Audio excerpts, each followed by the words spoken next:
protect the wood, so it's pretty scarce up there.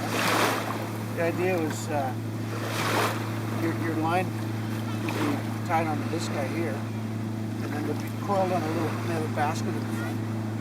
And at the tail end of that, we go out to a sealskin float in the back. And so you'd launch it with the Norsac. The Norsac just gives you an addle is the generic term, and most indigenous people had something like that. It extends the throwing arm. It's like the dog throwing ball, dolphin, I think.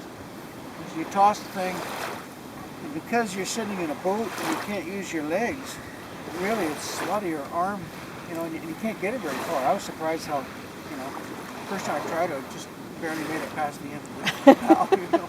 You got to get pretty good. I think even the skilled people maybe get 60 feet. That's about it, which isn't very far. I'm nowhere near that. But anyway, toss it through the air, comes down on the seal, punctures the seal with this. This would be metal, bone, and then that would actually toggle off. And as he thrashes, the whole thing would kind of come apart like that, and this would pop off.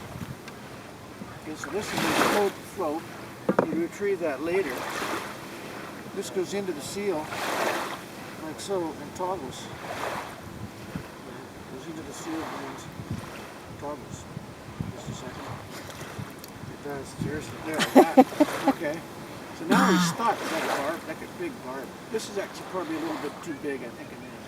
But immediately the hunter would turn around and toss the float off the back, and the line would go out. If he's lucky to seal swim away from him, if he wasn't, he'd be pissed off and come at him.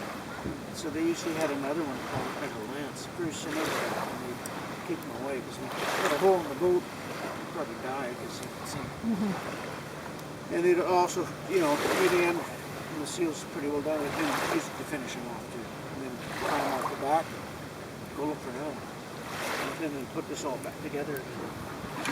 So I think the reason this came apart was mainly to protect it, because the seals are very strong and thrashing around with gold piece, and they're really valuable. There's not a lot of wood up there. I think. So when I toss it, I don't usually have this one. And I think in the competitions you're not allowed to. Competitions, I've never competed in it, but I've read about them. They have certain restrictions, so this has got to be at least 1 kilogram. And they do weigh them before you compete.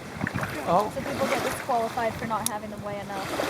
And if it's a little underweight, you soak it a bit, you can pick up a good